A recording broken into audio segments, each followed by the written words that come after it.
నమస్కారం. ఓనసకి 29వ భాగం. ఇక కథలోకి వెళ్తే, ఏం మాట్లాడాలో అర్థం కాక దారి పొడవునా ఇద్దరూ సైలెంట్గానే ఉన్నారు. కాసేపటి తర్వాత అర్జున్ కారు ఆపాడు. చరిత, దిగు అన్నాడు అర్జున్. చరిత కారు దిగి ఎదురుగా చూసి ఆశ్చర్యపోయింది. అర్జున్, ఇదేంటి ఆశ్రమానికి తీసుకొచ్చావు అని అడిగింది ఆశ్చర్యంగా. నువ్వే కదా మీ అక్కని ఆశ్రమాన్ని చూడాలనిపిస్తుంది అన్నావు, అందుకే తీసుకొచ్చాను అన్నాడు అర్జున్ నవ్వుతూ. అన్నాననుకో, మరీ ఇలా సడన్గా చెప్పా పెట్టకుండా ఎందుకు తీసుకొచ్చావు అంది. సరే, నాకు ఫోన్ వస్తుంది, ముందు నువ్వు లోపలికి వెళ్ళి మీ అక్కని పలకరించు, నేను తర్వాత వస్తాను అన్నాడు అర్జున్. సరే అంటూ లోపలికి వెళ్ళిపోయింది చరిత. డోర్ నాక్ చేయగానే ఎవరు అంటూ డోర్ ఓపెన్ చేసింది శైలజ. ఎదురుగా చరిత నవ్వుతూ నిలబడింది. చరితను చూడగానే శైలజకు పట్టరాని సంతోషం వేసినా అది బయటకు కనిపించకుండా సీరియస్గా చూసింది. ఏంటక్కా అలా చూస్తున్నావు అంది చరిత నవ్వుతూ. ఏం లేదు, నా చిట్టి చెల్లి మర్చిపోయి రాంగ్ అడ్రస్కు వచ్చినట్లుంది, ఎందుకా అని ఆలోచిస్తున్నాను అంది శైలజ వెటకారంగా. సారీ అక్క, నిన్ను వదిలేసి ఇన్ని రోజులు అక్కడ ఉండిపోవడం తప్పే, కాదనను. దానికి చాలా కారణాలు ఉన్నాయి, అవన్నీ ఇప్పుడు చెప్పలేను, ప్లీజ్ నన్ను క్షమించవా అంది చిన్నపిల్లల క్యూట్గా మొహం పెట్టి చరిత. చిన్నప్పటి నుంచి తన దగ్గర ఎంతో అల్లరి చేసే తన చెల్లి దాదాపు నెల రోజుల తర్వాత మళ్ళీ తన ముందు ఇలా చిన్నపిల్లల ఎక్స్ప్రెషన్స్ పెడుతుంటే శైలజ మనసు కరిగిపోయింది. చాలే, ఏమన్నా అంటే చిన్నపిల్లల ఫేస్ పెట్టి ఐస్ చేసేస్తావు. ఇన్ని రోజుల్లో ఒక ఫోన్ లేదు, ఒక మెసేజ్ లేదు, కనీసం మేము ఎలా ఉన్నామని కూడా ఆలోచించలేదు కదా అంది శైలజ. అలా అంటవేంటక్క, నాకు మాత్రం నీ మీద ప్రేమ లేదా? కాకపోతే నాకు వీలు పడలేదంతే అంది చరిత బాధగా. అరే బంగారం, బాధపడుతున్నావా? ఎందుకు, నేనేదో సరదాగా అంటే నువ్వు మరీనో అంది శైలజ చరితను దగ్గరకు తీసుకుంటూ. బాగా ఆకలిస్తుందక్క, ఎన్ని రోజులవుతుందో నీ చేతి వంట తిని, నీ చేత్తో నాకు అన్నం తినిపిస్తావా అంది చరిత చిన్నపిల్లల. చరిత అలా అడగగానే శైలజ మనసు ఉప్పొంగిపోయింది. 10 నిమిషాలు వెయిట్ చేయి, తీసుకొస్తా అంటూ ఆనందంగా వెళ్ళిపోయింది శైలజ. చరిత ఒకసారి తన రూమ్లో పరికించి చూసింది. తను లేకపోయినా అక్క రూమ్ని నీట్గానే ఉంచింది అనుకుంది చరిత. అర్జున్ లోపలికి వచ్చాడు. షెల్ఫ్లో ఏదో వెతుక్కుంటున్న చరిత దగ్గరకు వెళ్ళాడు. ఏంటి బంగారం వెతుక్కుంటున్నావు అన్నాడు అర్జున్ నవ్వుతూ. ఉన్న పలంగా తీసుకొచ్చావు కదా, ఫ్రెష్ అవడానికి నా పాత డ్రెస్సులు ఉన్నాయేమో అని చూస్తున్నా అంది. అవును, నీకు చెప్పకుండా ఇంత చేశాను కదా, నీకు కోపం రావట్లేదా, ఏమీ అడగాలనిపించట్లేదా అన్నాడు అర్జున్. ముందైతే నిన్ను చూడగానే పీకల దాకా కోపం వచ్చింది, కానీ తర్వాత ఆలోచిస్తే నువ్వేం చేసినా మన మంచి కోసమే చేస్తావు కదా అనిపించింది. ఇంకా అడగాలి అనిపించట్లేదా అంటే చెప్పాల్సిన విషయం అయితే నువ్వే చెప్తావు కదా, ఇంకెందుకు అడగడం అంది చరిత ప్రేమగా చూస్తూ. నేను ఇదంతా ఎందుకు చేశాను, నిన్ను ఇక్కడికి ఎందుకు తీసుకువచ్చాను అంటే నేనిప్పుడు ఏమీ చెప్పలేను, కానీ ఏం చేసినా నీకోసమే చేశానని మాత్రం చెప్పగలను అన్నాడు అర్జున్. నేను నిన్నేమీ అడగను, నువ్వు ఏమీ చెప్పక్కర్లేదు, కాకపోతే ఇక్కడ నేను ఎన్ని రోజులు ఉండాలి అది మాత్రం చెప్పు అంది చరిత నవ్వుతూ. ఇప్పుడు నీ చుట్టూ చాలా పెద్ద ప్రమాదం ఉంది, ఇప్పుడున్న పరిస్థితుల్లో నువ్వు ఇంకొన్ని రోజులు ఇక్కడే ఉండాలి. అంతేకాదు, మనకు మన ఫ్యామిలీకి తప్ప బయట ప్రపంచం దృష్టిలో నువ్వు కిడ్నాప్ అయినట్టే లెక్క. ఎంతో అత్యవసరమైతే తప్ప నువ్వు బయటకు వెళ్ళకు, ప్రాబ్లమ్స్ అన్నీ క్లియర్ అయ్యాక నేనే వచ్చి నేను తీసుకెళ్తాను అన్నాడు అర్జున్. అంటే ఇంకొన్ని రోజులు నేను నీకు దూరంగా ఉండాలన్నమాట అంది చరిత కళ్ళ నిండా నీళ్లతో. అలా అంటే ఎలా బంగారం, ఇదంతా మన కోసమే కదా, నాకు మాత్రం నీకు దూరంగా ఉండడం ఇష్టమా చెప్పు అన్నాడు అర్జున్ చరితను ప్రేమగా దగ్గరకు తీసుకుంటూ. చరిత ఒక్కసారిగా అర్జున్ను గట్టిగా హత్తుకుంది. నువ్వు పక్కన లేకుండా ఉండాలనే ఆలోచనే తట్టుకోలేకపోతున్నాన్రా, నా వల్ల కావట్లేదు అంది చరిత ఏడుస్తూ. నువ్విలా చిన్నపిల్లలా ఏడిస్తే నాకు కూడా నిన్ను వదిలి వెళ్ళడానికి మనసు రావట్లేదు. కానీ తప్పదు బంగారం. రేపు అన్న రోజు మనం సంతోషంగా ఉండాలంటే ఈరోజు బాధని భరించాల్సిందే అన్నాడు. అర్జున్ చరిత మొహాన్ని 2 చేతుల్లోకి తీసుకొని, అర్జున్ నాకు ముద్దు కావాలి, ఇస్తావా అంది చరిత సీరియస్గా చూస్తూ. అర్జున్ నవ్వుకుంటూ చరితను దగ్గరకు తీసుకొని ప్రేమగా ఒక అధర సంతకం చేశాడు. కాసేపు ఆ అధరామృతాన్ని ఆస్వాదించాక ఇద్దరూ దూరం జరిగారు. బంగారం, నేను నీకు రోజు ఫోన్ చేస్తాను. సాధ్యమైనంత త్వరగా నిన్ను ఇక్కడి నుంచి తీసుకెళ్తాను అని చెప్పి కాసేపు అక్కడే ఉండి వెళ్ళిపోయాడు అర్జున్. చక్రవర్తి ప్యాలెస్. అర్జున్ కార్ పార్క్ చేసి ఇంట్లోకి వచ్చాడు. నాన్నా అర్జున్, వచ్చావా? చరిత గురించి ఏమైనా తెలిసిందా అని అడిగింది సంధ్య ఆత్రంగా. చరిత గురించి చెప్తాను కానీ అందరినీ ఇక్కడికి రమ్మని చెప్పు అన్నాడు అర్జున్ సీరియస్గా. 10 నిమిషాల్లో అందరూ హాల్లో సమావేశమైపోయారు. అన్నయ్య, చరిత ఎక్కడుందో తెలిసిందా అని అడిగింది శ్రీవిద్య. మీ అందరూ కూర్చోండి, ఒక నిజం చెప్పాలి. అదేంటంటే చరితను నేనే కిడ్నాప్ చేయించి తను ఉండే అనాథాశ్రమంలో ఉంచాను అన్నాడు అర్జున్. ఆ మాటతో అందరూ ఒక్కసారిగా ఆశ్చర్యపోయారు. ఏంట్రా నువ్వనేది? చరితని కిడ్నాప్ చేయాల్సిన అవసరం నీకేముంది అన్నాడు సంతోష్ అర్థం కాక. ఇప్పుడు చరిత అతి పెద్ద ప్రమాదంలో ఉంది. నిన్న రాత్రి తనను కిడ్నాప్ చేయించడానికి పక్కాగా ట్రాప్ చేసి నన్ను అరెస్ట్ చేయించారు. చరితను కాపాడుకోవడానికి నాకు అంతకంటే వేరే మార్గం కనిపించలేదు. అందుకే అలా చేయాల్సి వచ్చింది అన్నాడు అర్జున్. ప్రమాదం ఏంట్రా? అయినా తనకు ప్రమాదం ఉందని నీకెలా తెలుసు అన్నాడు చక్రవర్తి ఆశ్చర్యంగా. అదంతా ఇప్పుడు మీకు చెప్పలేను కానీ ఒక విషయం మాత్రం చెప్తాను, అందరూ జాగ్రత్తగా గుర్తుపెట్టుకోండి అన్నాడు అర్జున్. ఏంటది అన్నాడు అజయ్. చరితను ఎవరు కిడ్నాప్ చేశారో, తను ఎక్కడుందో మన ఇంట్లో వాళ్లకు తప్ప బయట ఎవరికీ తెలియకూడదు. చరిత సేఫ్గా ఉంది కాబట్టి మనం కూల్గా ఉంటే వాళ్ళకి డౌట్ వస్తుంది. సో మనం కూడా తను కిడ్నాప్ అయినట్టుగా కంగారు పడాలి, తన గురించి వెతుకుతున్నట్లు నటించాలి. అర్థమైందా అన్నాడు అర్జున్ సీరియస్గా. నువ్వేం చేసినా 1కి 10 సార్లు ఆలోచించి చేస్తావన్న నమ్మకం మాకుంది. కానీ ఇలా ఎన్ని రోజులు అంది ప్రతిమ. తెలియదు, కానీ ఇకపై ఎవరూ నాకు చెప్పకుండా ఏం చేయకండి అని చెప్పి వెళ్ళిపోయాడు అర్జున్. సమయం 12 గంటలు. బెంగళూరు. భూపతి నాయుడు తన ఇంటి ముందు కారు దిగి కంగారుగా లోపలికి వచ్చాడు. అప్పటికే డాక్టర్ దేవాకి ఇంజెక్షన్ చేస్తున్నాడు. భూపతి రావడం గమనించి సింగన్న దగ్గరకు వచ్చాడు. రే సింగా, ఏమైందిరా నా బిడ్డకు అన్నాడు భూపతి నాయుడు కంగారుగా. ఉదయాన్నే లేచి సింధూను చూపించమని గొడవ చేశాడు. నేను సర్ది చెప్పడానికి ప్రయత్నించాను, కానీ అంతలోనే స్పృహ తప్పి పడిపోయాడు. అప్పుడే కంగారులో నీకు డాక్టర్కు ఫోన్ చేశాను చెప్పాడు సింగన్న బాధగా. డాక్టర్ ట్రీట్మెంట్ చేశాక బయటకు వచ్చాడు. డాక్టర్, మా వాడి పరిస్థితి ఎలా ఉంది అన్నాడు భూపతి నాయుడు. చూడండి భూపతి గారు, మీకు చాలాసార్లు చెప్పిన విషయం మళ్ళీ చెప్పాల్సి వస్తుంది. మీ అబ్బాయి ఆరోగ్యం ఇప్పుడిప్పుడే కొంచెం కుదుట పడుతోంది. ఇలాంటి టైంలో అతన్ని ఎంత సంతోషంగా ఉంచగలిగితే అంత మంచిది. కానీ అతను ఎందుకోసమో ఎక్కువగా టెన్షన్ పడుతున్నాడు. ఇది ఇలాగే కొనసాగితే మీ అబ్బాయి ప్రాణాలకే ప్రమాదం కావచ్చు అన్నాడు డాక్టర్. సరే డాక్టర్, నేను చూసుకుంటా అన్నాడు భూపతి. డాక్టర్ అక్కడి నుండి వెళ్ళిపోయారు. భూపతి, సింగన్న దేవా దగ్గరకు వెళ్ళారు. దేవా కుర్చీలో కూర్చొని కోపంగా చూస్తున్నాడు. నాన్న, నేను హాస్పిటల్ నుండి డిశ్చార్జ్ అయిన రోజు నుండి చూస్తున్నాను. మీ అందరి ప్రవర్తనలో మార్పు వచ్చింది. సింధు గురించి అడుగుతుంటే ప్రతిసారి ఏదో ఒకటి చెప్పి తప్పించుకుంటున్నారు. నిజం చెప్పండి, నేను కోమాలో ఉన్న 3 ఏళ్ళు ఏం జరిగింది? సింధు ఎక్కడుంది అని అడిగాడు దేవా కోపంగా. ఇన్ని రోజులు ఎలాగో అలా నెట్టుకొచ్చినా ఈరోజు మాత్రం ఖచ్చితంగా తన కొడుకుకి సమాధానం చెప్పాల్సిన టైం వచ్చింది అని భూపతి నాయుడుకు అర్థమైంది.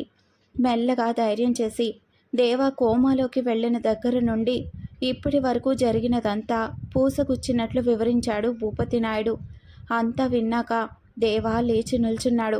నాకు చరిత కావాలి నాన్న అన్నాడు దేవా. నేను ఆల్రెడీ అదే పనిలో ఉన్నాను నాన్న. మన వాళ్ళని ఆ పిల్లని కిడ్నాప్ చేసి తీసుకురమ్మని పంపించాను అన్నాడు భూపతి గర్వంగా. కిడ్నాప్ చేస్తే తను నన్ను ప్రేమిస్తుందా అని అడిగాడు దేవ గంభీరంగా. చరిత, సింధు రూపాలు మాత్రమే కాదు, మనసులు కూడా ఒకటే. మనసంతా ఆ అర్జున్ ఉన్నప్పుడు నిన్నెందుకు ఇష్టపడుతుంది? ఖచ్చితంగా ప్రేమించదు అన్నాడు సింగన్న. రేయ్, నువ్వు నోర్మోయ్. నాన్న ఇప్పటి వరకు ప్రేమించకపోతే తీసుకువచ్చిన తర్వాత ప్రేమించేలా చేసుకుందాం అన్నాడు భూపతి కంగారుగా. బలవంతంగా తీసుకొచ్చినందుకు నన్ను రావణాసురులాగే చూస్తుంది. తన రాముడు వచ్చి తీసుకెళ్తాడని ఎదురు చూస్తూనే ఉంటుంది. అది నాకు అస్సలు ఇష్టం లేదు. తను నాకు కావాలంటే తనకి తానుగా నన్ను ప్రేమించాలి. తన మనసులో నేను మాత్రమే ఉండాలి అన్నాడు దేవ సీరియస్గా. మనం ఆశపడటంలో తప్పు లేదు, కానీ ఆల్రెడీ ఇంకొకడిని ప్రేమించిన అమ్మాయి నిన్నెందుకు ప్రేమిస్తుంది అన్నాడు భూపతి అర్థం కాక. తన మనసులో ఉన్నవాడిని తీసేస్తే తన మనసుకు నచ్చేలా నేను నడుచుకుంటే ఖచ్చితంగా నన్నే ప్రేమిస్తుంది అన్నాడు దేవ కోపంగా. అంటే ఇప్పుడు ఆ అర్జున్ చక్రవర్తిని వేసేయాలంటావా అన్నాడు సింగన్న ఆలోచిస్తూ. వేసేస్తే వాడు హీరోగానే మిగిలిపోతాడు. మనకు కావాల్సింది చరిత మనసులోంచి వాడిని తీసేయడం. అంటే తన దృష్టిలో వాడిని విలన్ను చేయాలి అన్నాడు దేవ. ఇదంతా అనుకోవడానికి బాగుంది, కానీ వర్కౌట్ అవుతుందంటావా అన్నాడు భూపతి అనుమానంగా.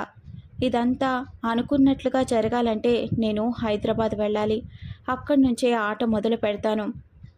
ఈ రాత్రికే బయలుదేరుతాను అని చెప్పి వెళ్ళిపోయాడు దేవ. అదేంటన్నా బాబు హైదరాబాద్ వెళ్తానంటే ఏం మాట్లాడకుండా వదిలేశావు అన్నాడు సింగన్న భయంగా. ఇన్నాళ్ళు వాడిని ఇంట్లోనే కూర్చోపెట్టి తప్పు చేశాంరా. వాడికి ఎక్కడికి నచ్చితే అక్కడికి వెళ్ళని అన్నాడు భూపతి. అది కాదన్నా, హైదరాబాద్ అంటే బాబుకు నిజం తెలిసిపోతుందేమో అన్నాడు సింగన్న. అప్పుడు బల్బు వెలిగింది భూపతికి, సింగన్న ఎందుకు భయపడుతున్నాడో అని. కానీ జరిగేది ఎలాగో మనం ఆపలేం కాబట్టి జరిగేదాన్ని సైలెంట్గా చూద్దాం, అంతకు మించి మనం ఏం చేయలేం అన్నాడు భూపతి నాయుడు. అది కాదన్నా అని ఇంకా ఏదో చెప్పబోయాడు సింగన్న. ఇంకేం మాట్లాడుకు సింగన్న, ఆ కర్నూలు రాజన్నకు ఫోన్ చేసి చెప్పు. వాళ్ళు ఏమీ చేయక్కర్లేదు, నా కొడుకు హైదరాబాద్ వస్తున్నాడు, వాడు ఉండడానికి గెస్ట్ హౌస్ ఏర్పాటు చేయమని చెప్పు అన్నాడు భూపతి కోపంగా. అలాగే అన్నా అని చెప్పి లోపలికి వెళ్ళిపోయాడు Singanna. Chakravarthi group of industries. May coming sir అన్నాడు సంతోష్ నవ్వుతూ. ల్యాప్టాప్లో ఏదో వర్క్ చేసుకుంటున్న అర్జున్ తలెత్తి సంతోష్ వైపు చూశాడు. రేయ్, నీకు ఎన్నిసార్లు చెప్పాను, ఆఫీస్లో మన ఇద్దరి మధ్య ఇలాంటి ఫార్మాలిటీస్ వద్దని, లోపలికి రా అన్నాడు అర్జున్ చిరుకోపంగా. సంతోష్ లోపలికి వచ్చాడు. ఏంటి సార్, ఏదో అడగాలని వచ్చినట్లున్నారు, అడగండి అన్నాడు అర్జున్ నవ్వుతూ ల్యాప్టాప్లోకి చూస్తూనే. అదే బావా, నువ్వు అరెస్ట్ అవడం, చరిత కిడ్నాప్ అవడం, తర్వాత అది నువ్వే చేశాను అని చెప్పడం, ఇదంతా నాకు గందరగోళంగా ఉంది. అసలు ఏం జరిగింది నాకు కూడా చెప్పవా అన్నాడు సంతోష్.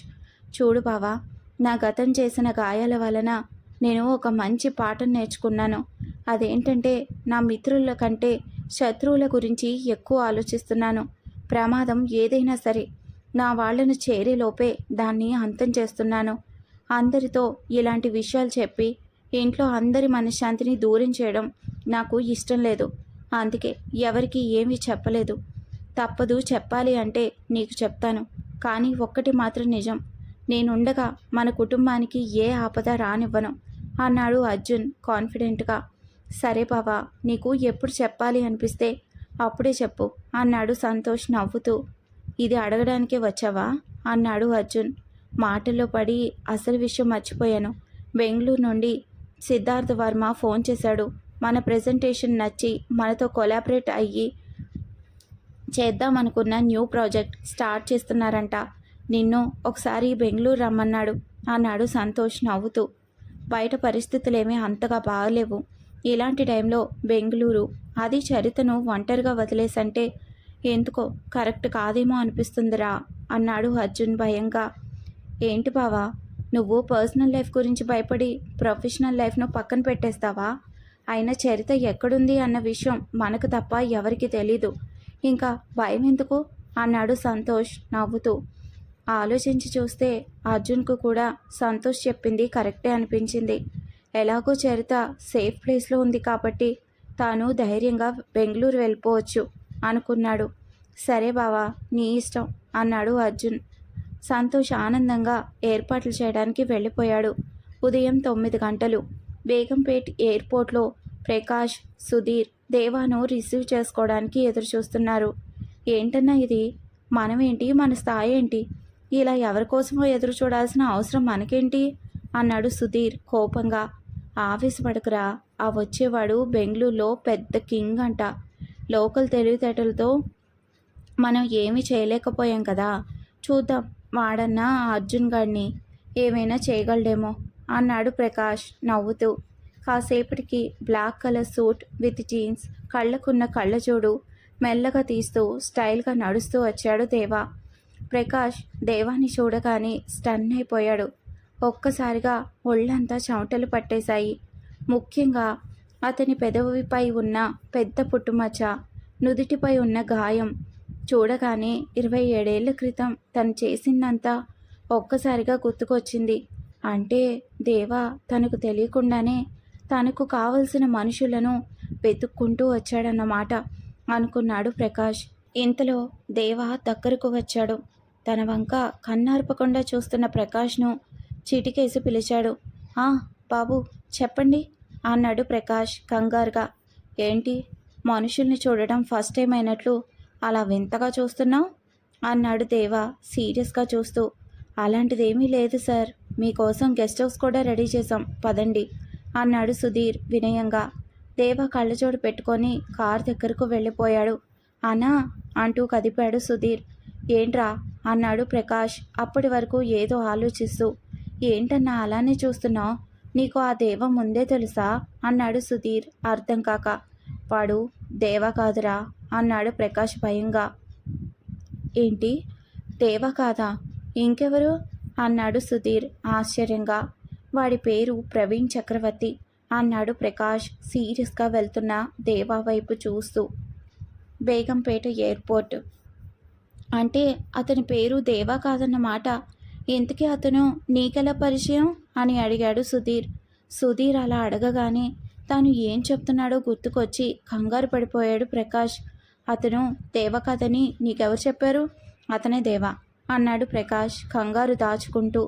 ఇప్పుడు నువ్వే కదా కాదని చెప్పు, ప్రవీణ్ చక్రవర్తి అని ఏదో చెప్పావు అని అడిగాడు సుధీర్ అనుమానంగా చూస్తూ.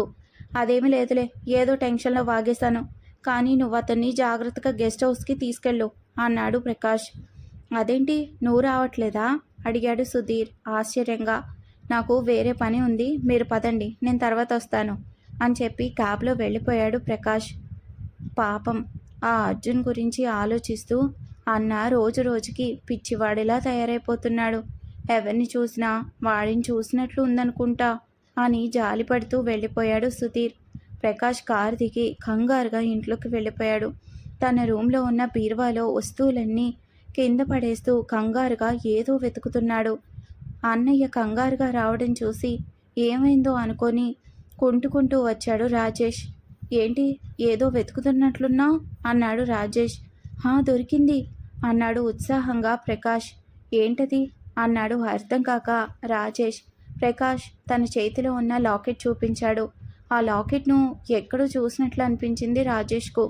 ఆ లాకెట్ అర్జున్ చక్రవర్తిది కదా, నీ బీర్వాలో ఎందుకుంది అని అడిగాడు రాజేష్ ఆశ్చర్యంగా.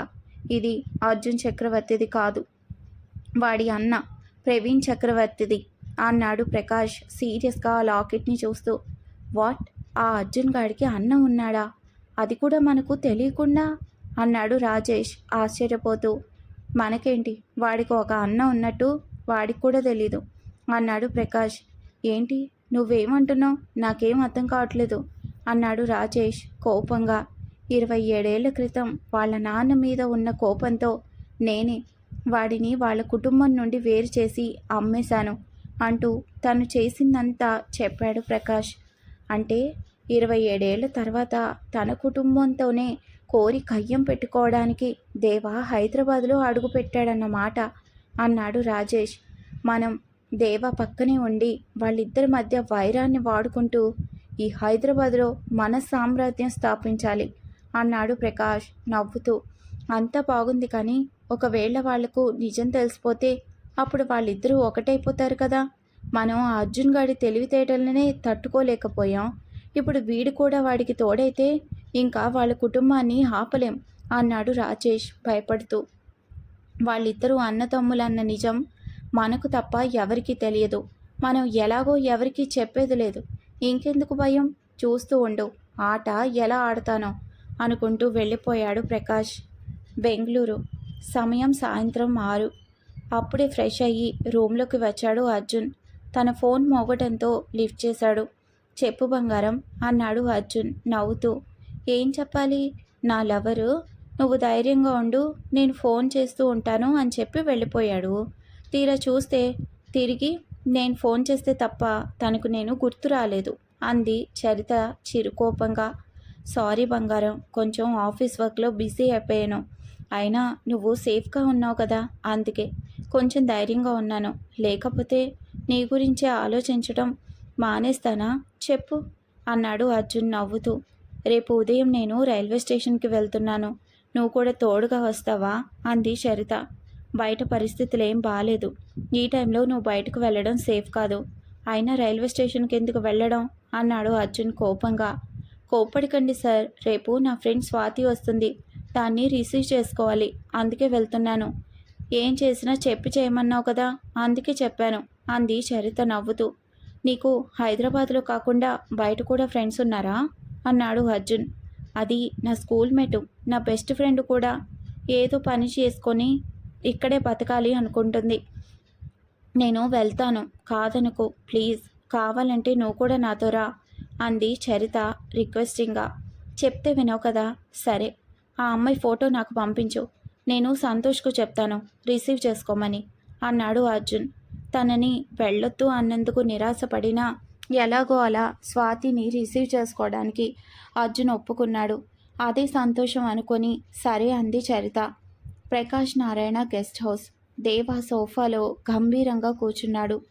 చుట్టూ ప్రకాష్, సుధీర్, శంకర్, మిగతా వాళ్ళందరూ ఉన్నారు. ఇప్పటి వరకు మీరు ఏం చేశారో నాకు అనవసరం. ఇకపై మాత్రం నేను ఏం చెప్తే అది కరెక్ట్గా చేయాలి. మీరెంత అడిగితే అంత ఇస్తాను అన్నాడు దేవా సీరియస్గా. నేను హైదరాబాద్ రావడానికి ముఖ్య కారణం చరిత. తను ఇప్పుడు ఎక్కడ ఉంది అన్నాడు దేవా. ఆ అమ్మాయిని 2 రోజుల క్రితం ఎవరో కిడ్నాప్ చేసేశారు సార్ అన్నాడు శంకర్ వినయంగా. వాట్, మీరు కాకుండా ఇంకా ఎవరో కిడ్నాప్ చేశారా? అంటే ఆ అర్జున్ గాడికి శత్రువులు ఎక్కువ మంది ఉన్నారన్నమాట అన్నాడు ఆలోచిస్తూ దేవా. మాకు కూడా అదే అర్థం కావడం లేదు. సక్సెస్ఫుల్ బిజినెస్ మ్యాన్ కాబట్టి ప్రొఫెషనల్గా శత్రువులు ఉండడం కామన్. కానీ తన గర్ల్ ఫ్రెండ్ని కిడ్నాప్ చేసి అర్జున్ బాధపడుతుంటే చూడాలనుకునేంత బద్ధ శత్రువులైతే మాత్రం మాకు తెలిసి హైదరాబాద్లో ఎవరూ లేరు అన్నాడు ప్రకాష్ దేవా వైపు కంగారుగా చూస్తూ. ఆల్ రైట్, ఇప్పుడు అర్జున్ చక్రవర్తి ఎక్కడున్నాడు అని అడిగాడు దేవా సీరియస్గా చూస్తూ. ఏదో ప్రాజెక్ట్ వర్క్లో భాగంగా ఈరోజు ఉదయమే బెంగళూరు వెళ్ళిపోయాడు అన్నాడు సుధీర్ వినయంగా. బాగుంది. ఒక పక్క గర్ల్ ఫ్రెండ్ కిడ్నాప్ అయితే ఇదంతా వదిలేసి బిజినెస్ టూర్ ప్లాన్ చేస్తున్నాడా? ఎవడైనా అలా చేస్తాడా అన్నాడు దేవా కోపంగా. అంటే ఆ అమ్మాయిని ఎవరు కిడ్నాప్ చేశారో ఆ అర్జున్ గాడికి తెలిసి ఉంటుందంటావా అన్నాడు ప్రకాష్ ఆశ్చర్యంగా. యూ ఫూల్, వాడికి కొత్తగా తెలియడం ఏంటి? అసలు ఇదంతా ప్లాన్ చేసిందే వాడు. మీరు చరితని కిడ్నాప్ చేస్తారని ముందే ఊహించి మీ కళ్ళ ముందే తను కిడ్నాప్ అయినట్లు డ్రామా ప్లే చేశాడు. అది నిజం అనుకొని మీరు కూడా ఆ అమ్మాయిని కిడ్నాప్ చేయాలనే ఆలోచన వదిలేశారు అంతే అన్నాడు దేవా కోపంగా. అందరూ సైలెంట్గా నిల్చున్నారు. మెల్లగా నడుచుకుంటూ ప్రకాష్ వైపు అడుగులు వేశాడు. దేవా దగ్గరకు వస్తుంటే ప్రకాష్కు తెలియకుండానే కాళ్ళు వణకడం మొదలైంది. ఎంత దాచుకుందామనుకున్నా మొహంలో భయం దాగలేదు. ఆ అమ్మాయి ఖచ్చితంగా సిటీలోనే ఉంది. అనుమానం ఉన్న ప్రతి చోట వెతకండి అన్నాడు దేవా సీరియస్గా. సరే సార్ అని చెప్పి శంకర్ వాళ్ళు వెళ్ళిపోయారు. ప్రకాష్ కూడా మెల్లగా జారుకుందాం అనుకున్నాడు. హలో అంటూ చిటికేసి పిలిచాడు దేవా. ఆ బాబు చెప్పండి అన్నాడు ప్రకాష్ భయంగా. నేను వచ్చినప్పటి నుండి చూస్తున్నాను. నన్ను చూసిన ప్రతిసారి ఏదో దయ్యాన్ని చూసినట్టు భయపడుతున్నావు. ఎందుకో అన్నాడు దేవ కోపంగా.